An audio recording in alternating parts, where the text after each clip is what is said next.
Çfarë ndodhi pas arratisjes së Ismail Qemalit ku ai u dënua dhe me vdekje në mungesë nga Perandoria Osmane? A pati përpjekje për ta eliminuar atë fizikisht? Pati dhe përpjekje për ta eliminuar. Ju përmendët dënimin. Dënimi vjen nga gjykata penale e Stambollit në 1901 me qytet dyshin sepse e akuzonin që ai kishte zhvilluar një aktivitet politik kundra sultanit, i sekuestrojnë pasurinë, e dënojnë me vdekje, ishin gjitha drejtat civile e kështu me radhë. Dhe patjetër që veprimtaria e tij politike i shqetësonte shumë autoritetet osmane.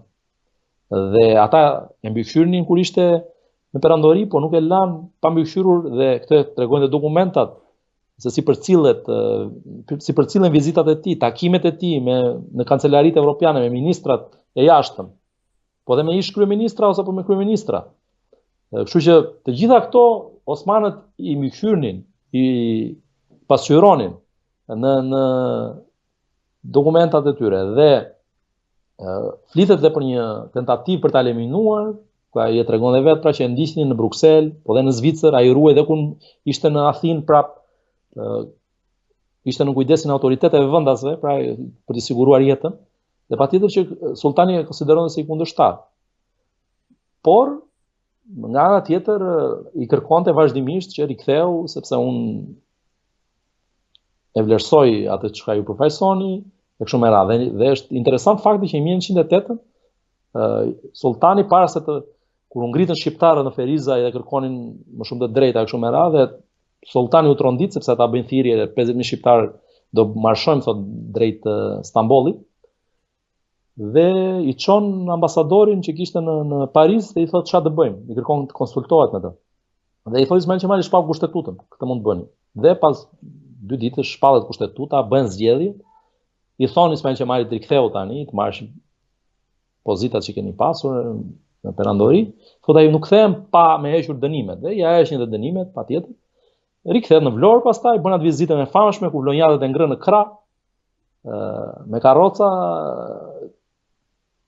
nga skela, pra e marrin karrocën, i heqin kuajt dhe e ngrënë deri nga moli i skelës deri në qendrën e Vlorës, pra është bërë një pritje me flamur shqiptare jashtëzakonshme, u zgjodhet deputet. Pastaj është ajo karriera si deputet, ku kemi ato episodet ku dhe sulmohet fizikisht nga Xhon Turqi dhe mund të ndalemi më pas e kështu me radhë.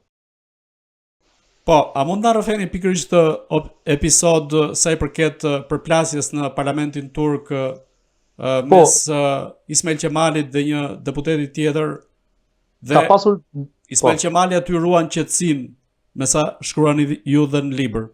Po, ai pati sulmet jashtëzakonshme nga Xhon Turqi dhe urrenin, sepse ai kishte qenë pjesë e lëvizjes Xhon Turke, pra Xhon Turk, që ishin kjo njerëzit e pakënaqur me sultanin, ishte dhe udhëhesi i Partisë Liberale, ARR quhej, pra gjithë deputetët shqiptarë, që ishte rreth 20 e ca deputet, por dhe armen, grek e kështu me radhë, u mblodhen rreth kësaj partie. Këto opozita është quajtur osmane, dhe në parlamentin osman ky ishte kryetar i kësaj opozite, Ismail Qemali, dhe njëkohësisht në fillim si dojen, pra si më i vjetri, ai shërbeu dhe si kryetar i kuvendit të parë që u mblodh, pra i parlamentit osman. Dhe atmosfera ishte pak e nder në ato vite, dhe Xhon Turqi ishte shumë të ashpër ndaj shqiptarëve. Ismail Qemali në urrenin sepse ai kishte qenë me ta një nga organizatorët e parë, pra bashkë me princin turk, organizuan kongresin e parë të Xhon Turqive në azil në Paris. Por ai e pa që aty dominonte rryma nacionaliste turke dhe nuk kishin për decentralizim, nuk kishin për të dhënë më shumë të drejta kombeve të tjera, siç kërkonte Ismail Qemali, por ata donin dominimin e elementit turk. Këtë ai se pranonte, dhe patjetër që ata nuk e donin Ismail Qemalin. Kështu që dhe në parlament e akuzonin me akuza absurde, e sulmuan në një moment, pati dhe një goditje ndaj tij që u mor si një ofendim ndaj shqiptarëve, biles Hasan Prishtina thuhet atëherë kërkoi një duel atij deputetit turk që sulmoi Ismail Qemali. Vetë Ismail Qemali tregon një episod tjetër ku ai rrëmbeu, thotë e rrëmbeva, e kapa për qafe një turk që sulmoi dhe e hodha në shesh, thotë, dhe pastaj thotë më erdhi zor, thotë që e bëra të veprim, thotë, dhe për moshën, por që Dhe shtypi atëhershëm, shtypi ndërkombëtar, thotë që zëri i tij thotë në parlament vlen sa 100 deputet thotë. Dhe gjithë dhe shqiptarët e vlerësuan shumë rolin shtypi i kohës, opinioni publik, rolin e tij në mbrojtje të drejtave të shqiptarëve. Kemi pastaj në 1911-ën kryengritjet shqiptare në Malsi, memorandumin e Greçës, ku ai shkon dhe takohet me malsorët, dhe kjo ngjarje duhet evidentuar. Duhet evidentuar dhe duhet thënë fort që ai ka qenë nga Luigi Gurakuqi, ndihmësi, domethënë bashkëpunëtori i tij kryesor, që kishte një marrëdhënie atorore e adhuronte Ismail Qemalin, një patriot tjetër, një vigan i shqiptarizmës, dhe bashkë me të shkuan dhe i kanalizuan kërkesat ekonomike të shqiptarëve të malsorëve, kryengritësve, në kërkesa politike, dhe u bë një dokument qendror, memorandumi i Greçës për shembull, 1911. Dhe i shkruar nga Ismail Qemali, ku ai kërkon krijimin e vilajetit shqiptar, krijimin dhënien e të drejtës për të studiuar në gjuhën shqipe, por këto gjëra ai kishte thënë që 1900, biles po të shikoni edhe në shtypin evropian në 1900 sa largohet ai këtë thotë, unë nuk kthehem më thotë në perandorinë osmane, dhe kjo duhet evidentuar si duhet. Dhe në librat e shkollës duhet bërë më shumë për të rinj, për ta mësuar siç duhet historinë, se kjo është edhe një nga ato shtysat që më kanë bërë që ta shkruaj këtë libër për ta sjellë të rinjt, për ta sjellë shqiptarët ta njohim si duhet, jo thjesht ai plaku me mjekën e bardhë që e bëri një ditë pavarësinë dhe pastaj iku. Jo, nuk ishte ky Ismail Qemali, derisa mbylli sy të kujdes për Shqipërinë, ka luftuar për Shqipërinë dhe humbi dhe jetën për Shqipërinë. Sepse gjasat janë që ai ishte elmuar në Perugia në 1911, por kjo është një çështje tjetër, mund të ndalemi më pas. Pra, ai që në 1900 thotë unë nuk kthehem, po nuk u vendos gjua shqipe si gjuhë zyrtare, dhe po nuk u dhanë të drejtat që meritojnë shqiptarët, po nuk u bën investime në Shqipëri, në provincat e perandorisë, pra në vilajetet shqiptare, pra po nuk u bë reforma, unë nuk kthehem më në perandorinë osmane thotë. Janë të shkruara në intervista në shtypin e kohës, qoftë shqiptar, qoftë ndërkombëtar. Pra, që në 1900 me këtë program, me këtë vizion, dhe ka të shkruar vizionin e tij. Pra thotë ne, që 1900 ai thotë perandoria osmane do bjerë. Ne duhet bëhemi gati që mos na zër brenda kjo grehin thotë. Duhet përgatitemi që mos na zër brenda. Si shqiptar, thotë, duhet bëjmë më të mirën dhe ngrihunin shqiptar, ka disa thirrje të tij. Dhe më pas, ngrihunin shqiptar, thotë, tregoni veten pasardhës së kujt jeni, thotë. Nuk ka për të ardhur njëri, thotë, na ndihmoj për të fituar lirinë, thotë. Duhet ngrihemi ne, thotë, mos flini gjumë, thotë. Dhe shqiptarët e kanë qejf çik gjumin edhe sot po të shikojnë. Dhe fati i keq është që ne shqiptarët trashëgiminë e Ismail Qemalit nuk kemi ditur ta vlerësojmë asnjëherë, në asnjë epokë, as në periudhën e Zogut. Nuk i ka dhënë rolin që duhet, nuk i ka dhënë mirënjohjen që duhet, as në periudhën e Enver Hoxhës, nuk e ka dhënë atë që meriton ai, as në demokraci këta që kanë qeverisur këto 30 e ca vite Shqipërinë.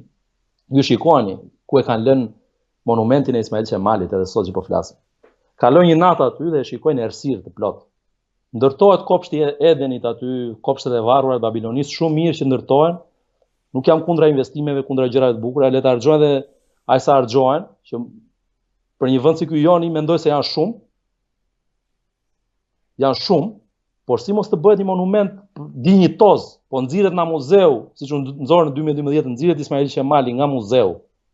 Pra ai monument shumë i bukur, jo dise Paskalit, që është ndërtuar për të vendosur, pra e ka kompozuar për të vendosur në mjedis të brendshëm, se i autori, artisti që kur e ndërton një vepër, e di dhe se ku të ta vendos. Pra janë raportet, hapësira, dimensionet e kështu me radhë. Ai kishte bërë për muzeun historik. Ai aty ka qenë. Në 2012 për turpin e atyre që e bën, e nxorën dhe që ta shihnin shqiptarët se kishin parë. Imagjinoni, themeluesi i këtij vendi nuk kishte një monument dinjitoz për 100 vite në kryeqytetin e vendit që ai themeloi. Që domethënë është një tregues ky i mbrapsisë, mendjes së mbrapsht të politikës tonë. Mendjes shumë të mbrapsht. Dhe i bën atë monument që i bën dhe tani e lën dhe në errësirë, nuk i vën të paktën 2 drita atje. Pavarësisht se unë mendoj që ai meriton një monument shumë më dinjitoz. Ai të shkojë ai monument atje ku e ka vendi dhe të ndrihet në një nga sheshet e Tiranës, qoftë në qendër, sheshe Skënderbeu, po qoftë në një sheshe ka sheshe të tjera të bukura Tirana, po është zhvilluar dhe në zona të tjera mund të bëhet një monument shumë i bukur Ismail Qemalit. Po kudo dhe në çdo shesh të Shqipërisë meriton ai një monument, një muze për të në Vlorë, një muze dhe në Tiranë, të shkohet te muzeu historik, nuk e di çfarë do bëjnë tani me ndryshimet, po shkohet te muzeu historik, pavioni i rilindjes kombëtare është nga më të dobtit. Nuk ka asnjë gjë. Çfarë do mësojnë të rinj, çfarë do mësojnë të rinj, çfarë faje kanë shqiptarët e rinj, kurse edukohen as në muze, as në shkolla si duhet. Çfarë kombi po ndërtojmë? Unë e thash, të ndërtosh të ardhmen pa njohur mirë të shkuarin është si të ndërtosh diçka me rër, thash, edhe një herë tjetër. Pra, kjo është ajo që kemi bërë ne. Dhe prandaj bëj thirrje edhe një herë dhe kryeministrit të vendit ta vëj në vend dinjitetin e Ismail Qemalit, të ndërtojë një monument siç ai e meriton. Jo atje ku e kanë lënë atje në mes të ferrave. Ferrat e vatanit e kanë lënë Ismail Qemalin mes të ferrave dhe errësirës. Pra, po investohet Shqipëri shumë mirë, të investohen, të bëhen punime, të bëhen sheshet sa më të bukura aq më mirë, por të japim vendin atij njeriu që ka dhënë këtë kontribut kaq të madh. Edhe jo vetëm atij, po të gjithë patriotëve shqiptar që kanë shkrirë pasurinë e tyre, lexojeni se si kanë ardhur me kutit me flori e përshkruan shtypin ndërkombëtar, erdhën në Durrës, zbritën. Pra kishin kuti me thesarin e Shqipërisë, erdhën këtu, nuk erdhën për të vjedhur, edhe për të ikur, siç ikin këta që na kanë qeverisur këto vite dhe i çojnë për offshore apo ku i çojnë. Ata erdhën me para, mblodhen lek nga gjithë shqiptarët në kolonitë, në Bukuresht, kudo ku ishin shqiptarët dhe nga shtetet e tjera që e përkranin shtetin e pavarur shqiptar dhe i sollën këtu për të ndërtuar Shqipërinë, shkrim pasurinë e tyre, nuk vdiq i pasur Ismail Qemali. Ka vdekur pa pasuri.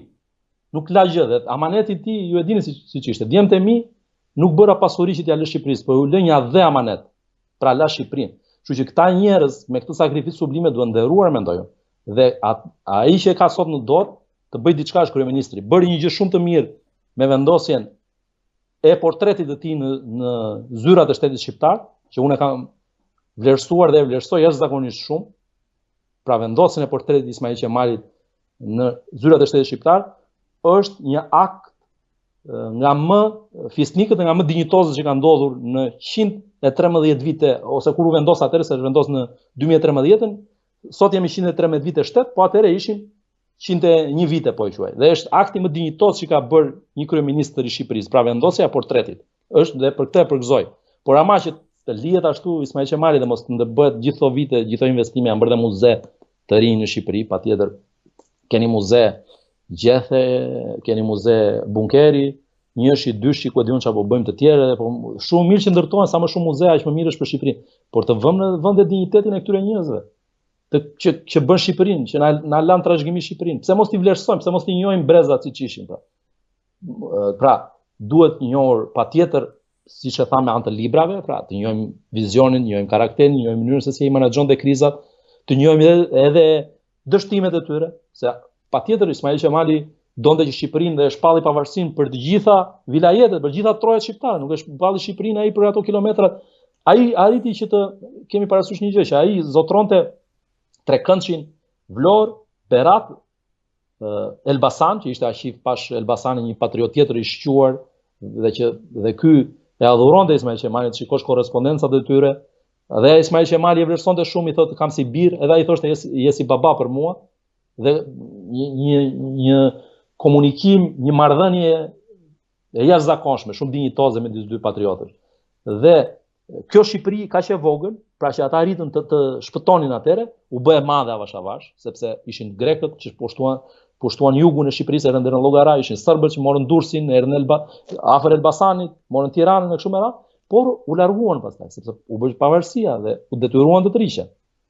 Dhe ne patjetër që po përpiqemi edhe sot që shqiptarët të kenë jetesë dinjitoze në gjitha trojet ku jetojnë dhe punojnë sot, në gjithë Ballkanin po dhe në botë, por nga ana tjetër pa veprën e këtyre burrave nuk do kishte ndodhur pavarësia e Kosovës sot. Pavarësisht se atëherë ata nuk e fituan dhe Ismail Qemali thotë me shumë keqardhje, që ne humbëm Kosovën, na sakrifikuan, na hoqën tokat më pjellore, tokat më të mira, na kanë lënë vetëm male thotë, por ama Kosova ka për të ngelur dhe do jetë shqiptare thotë. Këtu do jemi thotë dhe kjo padrejtësi që po bëhet sot do shkojë në vend një ditë thotë. Dhe ne shqiptarët do luftojmë thotë pa rreshtur derisa të arrijmë dhe të marrim atë që na takon thotë, sepse kjo është një padrejtësi e madhe që po na bëhet.